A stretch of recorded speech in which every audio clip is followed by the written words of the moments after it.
दोस्तों नमस्कार, स्वागत है आपका परीक्षा खबरी में। 12 जून 2021 की महत्वपूर्ण खबरों को देखेंगे। आज 12 जून को दोस्तों एक बहुत महत्वपूर्ण दिवस मनाया जाता है, विश्व बाल श्रम निषेध दिवस। स्कूल जाने की उम्र में बच्चे मजदूरी न करें, इसके लिए हम सबको मिलकर प्रयास करना होगा। हमारे समाज की सबसे बड़ी बुराई अगर देखा जाए, उन बुराइयों में एक बुराई बच्चों से श्रम कराना है दोस्तों। तो विश्व बाल श्रम निषेध दिवस पर बाल श्रम रोकने के लिए आइए हम सब संकल्प लें। आप भी संकल्प लें कि आप बच्चों से काम नहीं करवाएंगे। हर वर्ष 12 जून को बाल मजदूरी के प्रति विरोध एवं जागरूकता फैलाने के मकसद से बाल श्रम निषेध दिवस मनाया जाता है। वर्ष 2002 में अंतर्राष्ट्रीय श्रम संगठन द्वारा लोगों में बाल श्रम के प्रति जागरूकता पैदा करने के उद्देश्य से 12 जून को विश्व बाल श्रम विरोधी दिवस के रूप में मनाने की शुरुआत की गई। अंतर्राष्ट्रीय श्रम संगठन ILO दोस्तों, ये संयुक्त राष्ट्र का सबसे पुराना विशिष्ट निकाय है। दरअसल इसकी स्थापना वर्साई की संधि द्वारा 1919 में राष्ट्र संघ के एक अंग के रूप में की गई थी। बाद में जब राष्ट्र संघ खत्म हुआ, संयुक्त राष्ट्र संघ आया, तो 1945-46 में ये संयुक्त राष्ट्र की पहली विशिष्ट संस्था बन गई। तो 1919 में इसकी स्थापना हुई थी, इसीलिए 2019 में इसकी 100वीं वर्षगांठ बड़ी धूमधाम से मनाई गई थी। भारत भी इसका संस्थापक सदस्य, ध्यान रखिएगा। तो अपना, और इसका मुख्यालय है जिनेवा में, स्विट्जरलैंड में। इतनी बातें जानते रहिए। अपना और अपने परिवार के पालन पोषण के लिए मासूम को छोटी उम्र में मजदूरी करनी पड़ती है। कई कारण होते हैं उसके पीछे। कभी कभी लोग ज़बरदस्ती पकड़ कर ले आते हैं, उनको श्रम में लगाते हैं। कभी कभी भटक जाते हैं बच्चे, तो उनको लोग पकड़ कर के श्रम में लगा देते हैं। कभी कभी मजबूरी में माँ बाप बेच देते हैं बच्चों को। तमाम कारण होते हैं। गरीबी सबसे बड़ा मुद्दा है, लेकिन अन्य मुद्दे भी, उनको भी उपेक्षित नहीं किया जा सकता है। तो ये छोटे छोटे बच्चे होटलों, फैक्ट्रियों, दुकानों और घरों में काम करने को मजबूर हैं। बाल श्रम एक बच्चे को अपने सामान्य बचपन से वंचित करता है। विभिन्न प्रकार का शोषण बच्चों का देखने को मिलता है। पिटाई भी लोग करते हैं, यौन शोषण भी इनका होता है। तो बहुत ही विपरीत परिस्थितियों में बच्चों को रहना पड़ता है। कभी कभी बहुत खतरनाक कारखानों में इनको काम में लगाया जाता है, जिससे स्वास्थ्य के लिए इनके बड़े खतरा उत्पन्न हो जाता है, और आप देखते हैं मृत्यु भी बच्चों की हो जाती है, जिसमें स्कूली शिक्षा, भावनात्मक और पारिवारिक जीवन की शारीरिक देखभाल आदि शामिल है। ILO के अनुसार दुनिया भर में 152 मिलियन बच्चे यानी 15.20 करोड़ बाल श्रम का शिकार हैं, जिसमें से 6.4 करोड़ लड़कियां और शामिल हैं। तो लड़कियां भी 6.4 करोड़ इसमें शामिल हैं, ठीक है। बाकी जो बच्चे वो लड़के शामिल हैं। दुनिया भर में प्रत्येक 10 बच्चों में एक बाल श्रम का शिकार है। ये सब देखिए आंकड़े बाल श्रम के लिए। समाजशास्त्र अगर आपका वैकल्पिक विषय है तो सेकेंड पेपर में, निबंध के पेपर में, और PCS का जो GS का पेपर आपका मुख्य परीक्षा को आता है, या UPSC आप दे रहे हैं, मुख्य परीक्षा का जो पेपर होता है सामाजिक न्याय, वहाँ पर आपको लिखने के काम आएगा। ध्यान रखिएगा, ये आंकड़े बहुत महत्वपूर्ण हैं, इनको नोट कर लीजिएगा। मुख्य परीक्षा के लिए भी, प्रीलिम्स के लिए ज़रूरी है, लेकिन उससे भी ज़्यादा ज़रूरी है मुख्य परीक्षा के लिए ये आंकड़े। तो ILO ने श्रमिकों की न्यूनतम आयु बढ़ाने और बाल श्रम को खत्म करने के उद्देश्य से 1973 में सम्मेलन संख्या 138 को अपनाया था। ILO के 8 प्रमुख कन्वेंशंस में एक कन्वेंशन है ये। बाल श्रम सम्मेलन के सबसे बुरे रूप worst forms of child labour convention, जिसे ILO ने 1999 में कन्वेंशन नंबर 182 के रूप में अपनाया था। World day against child labour 2021 की थीम, इस बार की थीम क्या है? अभी कार्य करें, बाल श्रम समाप्त करें। Act now, and child labour, ये इस बार की थीम है, बहुत महत्वपूर्ण है, इसको ध्यान में रखिएगा। अब मैं आपसे यहाँ पर एक प्रश्न पूछूंगा आज का, कमेंट बॉक्स में आप जवाब देंगे। वो कौन से भारतीय हैं जिनको बच्चों बाल श्रम पर काम करने के लिए, बच्चों को श्रम से छुड़ाने के लिए, कठिन परिस्थितियों से छुड़ाने के लिए नोबेल पुरस्कार कुछ समय पहले ही प्राप्त हुआ था, नोबेल का शांति पुरस्कार? तो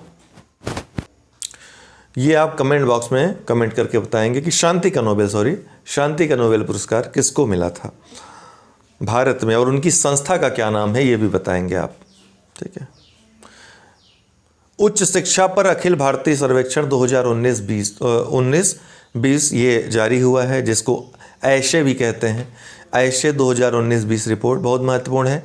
केंद्रीय शिक्षा मंत्री रमेश पोखरियाल निशंक ने all India survey on higher education 2019-20 report जारी की। राष्ट्रीय महत्व के संस्थानों की संख्या 2015 में 75 से बढ़कर 2020 में 135 हो गई। ध्यान रखिएगा, पहला महत्वपूर्ण फैक्ट। दूसरा, उच्च शिक्षा में कुल नामांकन 2019-20 में 3.85 करोड़ रहा। 2019-20 में उच्च शिक्षा में लिंग समानता सूचकांक GPI 1.01 में सुधार हुआ, जो कि 2018-19 में 1.00 था। सारे फैक्ट आपके लिए जरूरी हैं। 2019-20 में उच्च शिक्षा में छात्र शिक्षक अनुपात कितने हैं? 26 हैं। 2015 के बाद से PhD करने वालों की संख्या में 60% की वृद्धि हुई है। 2019-20 में PhD करने वाले छात्रों की संख्या कितनी रही? 2.03 लाख रही। शिक्षकों की कुल संख्या 15,03,156 है, जिसमें 57.5% पुरुष और 42.5% महिलाएं शामिल हैं। यह रिपोर्ट 2010-11 से शिक्षा मंत्रालय द्वारा प्रकाशित की जा रही है, तब वो मानव संसाधन विकास मंत्रालय कहलाता था। यह सर्वेक्षण भारत में उच्च शिक्षा की वर्तमान स्थिति पर प्रमुख प्रदर्शन संकेतक प्रदान करता है। इसमें शैक्षिक विकास के संकेतकों में संस्थान घनत्व, छात्र शिक्षक अनुपात, सकल नामांकन अनुपात, लिंग समानता सूचकांक, प्रति छात्र व्यय, शिक्षकों की संख्या, छात्र नामांकन, परीक्षा परिणाम, कार्यक्रम, शिक्षा वित्त और बुनियादी ढांचे जैसे मापदंडों पर डेटा एकत्र किया जाता है। प्रधानमंत्री मोदी 12 और 13 जून को होने वाले G7 शिखर सम्मेलन में भाग लेंगे। तो महत्वपूर्ण खबर है, प्रधानमंत्री, भारत उस सदस्य नहीं है, लेकिन भारत को पिछली बार भी आमंत्रित किया गया था, इस बार भी आमंत्रित किया जा रहा है। ध्यातव्य है कि ब्रिटेन और अमेरिका और अन्य भी G7 कंट्रीज़ के देश भारत को इसमें शामिल करने का प्रस्ताव पहले ही दे चुके हैं। प्रधानमंत्री श्री नरेंद्र मोदी 12 और 13 जून को वर्चुअली G7 शिखर सम्मेलन में भाग लेंगे। गौरतलब है कि इस बार G7 शिखर सम्मेलन का आयोजन यूनाइटेड किंगडम द्वारा 11 से 13 जून 2021 के दौरान कार्नवाल में आयोजित किया जाएगा। ये वर्चुअल सम्मेलन होगा। हालांकि भारत G7 का सदस्य नहीं है, परंतु यूनाइटेड किंगडम ने भारत को इस सम्मेलन में भाग लेने के लिए आमंत्रित किया है।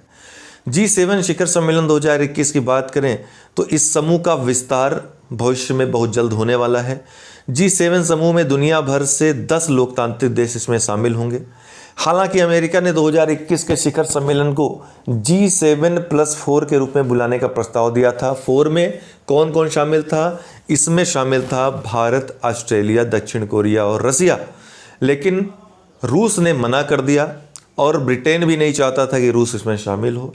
ब्रिटेन ने G7+3 का प्रस्ताव इसीलिए दिया था इसमें। हालांकि D10 के रूप में भी इसको जाना जा रहा है कि जो ब्रिटेन ने प्रस्ताव दिया था, और ये प्रस्ताव मुख्यतः था चाइना के अगेंस्ट एक ग्रुप बनाने का। चाइना का जो विभिन्न टेक्नोलॉजीज़ पे, खासकर G5 पर जो पूरी तरह से एक एकाधिकार है, वैश्विक एकाधिकार है, उसके प्रतिकार के रूप में भी इस संगठन की नींव रखने की बात ब्रिटेन ने की थी। D10 में रूस को छोड़कर 10 लोकतांत्रिक देश शामिल हैं। इस साल ब्रिटेन ने लोकतांत्रिक देशों का एक नया गठबंधन बनाने का प्रस्ताव दिया है। इस नए गठबंधन में भारत, दक्षिण कोरिया और ऑस्ट्रेलिया को G7 राष्ट्रों के साथ शामिल करने का प्रस्ताव दिया गया है। G7 एक अंतर सरकारी संगठन है। इसका गठन अंतर्राष्ट्रीय आर्थिक और मौद्रिक मुद्दों को संबोधित करने के लिए किया गया है। इस समूह में America, Britain, Canada, France, Italy, Germany और जापान शामिल हैं। हालांकि बीच में इसमें रसिया भी शामिल हो गया था। G8 इसको कहा जाने लगा था, लेकिन 2014 में रसिया के क्रीमिया पर अधिकार के बाद रूस को इस समूह से निलंबित कर दिया गया था। संयुक्त राष्ट्र के महासचिव पद के लिए एंटोनियो गुटेरेस के नाम की सिफारिश हुई है, अभी वर्तमान में भी यही हैं। इनका कार्यकाल समाप्त हो रहा है, तो संयुक्त राष्ट्र की सुरक्षा परिषद ने पुनः इनके नाम का प्रस्ताव दिया है। आइए जानते हैं इनके बारे में। हाल ही में संयुक्त राष्ट्र सुरक्षा परिषद ने दूसरे कार्यकाल के लिए संयुक्त राष्ट्र के महासचिव पद के लिए एंटोनियो गुटेरेस के नाम की सिफारिश की है। उनका यह दूसरा कार्यकाल 1 जनवरी 2022 से शुरू होगा। गुटेरेस संयुक्त राष्ट्र के 9वें महासचिव हैं। वे इस पद से 1 जनवरी 2017 से कार्य कर रहे हैं। उनका मौजूदा कार्यकाल इस वर्ष 31 दिसंबर को समाप्त होने वाला है। 15 सदस्यीय संयुक्त राष्ट्र सुरक्षा परिषद, जिसमें भारत भी एक अस्थायी सदस्य है वर्तमान में, ने अंटोनियो गुटरेस का नाम 193 सदस्यों वाली संयुक्त राष्ट्र महासभा को प्रस्तुत करने के प्रस्ताव को मंजूरी दी है। महासचिव की नियुक्ति संयुक्त राष्ट्र महासभा द्वारा सुरक्षा परिषद की सिफारिश पर की जाती है। एंटोनियो गुतरेस एक पुर्तगाली राजनेता हैं, वे पुर्तगाल के पूर्व प्रधानमंत्री भी हैं। डेली करंट अफेयर्स क्विज में क्या है, विश्व बैंक ने भारत की अर्थव्यवस्था को 2022 में कितने प्रतिशत की दर से बढ़ने का अनुमान लगाया है? तो विश्व बैंक ने, ध्यान रखिएगा, 7.5% से बढ़ने का अनुमान लगाया है विश्व बैंक ने भारत की अर्थव्यवस्था को। अमेरिका के राष्ट्रपति जो बाइडेन ने महामारी को जल्द से जल्द समाप्त करने के लिए दुनिया भर के सबसे गरीब देशों को फाइजर कोविड-19 वैक्सीन को कितने मिलियन खुराक दान करने की घोषणा की है? तो फाइजर, जो कि वहाँ की एक कंपनी है, दवा निर्माता कंपनी है, उसने फाइजर वैक्सीन भी बनाई है कोविड-19 की। तो इसकी कितनी मिलियन खुराक दान करने की घोषणा अमेरिका ने की है इस महामारी को जल्द से जल्द समाप्त करने के लिए, दुनिया के गरीब देशों को देने के लिए? तो 500 मिलियन, ध्यान रखिएगा, कितना? 500 मिलियन। तो अमेरिका के राष्ट्रपति जो बाइडेन ने महामारी को जल्द से जल्द समाप्त करने के लिए दुनिया भर के सबसे गरीब देशों को फाइजर कोविड-19 वैक्सीन की 500 मिलियन खुराक दान करने की घोषणा की है।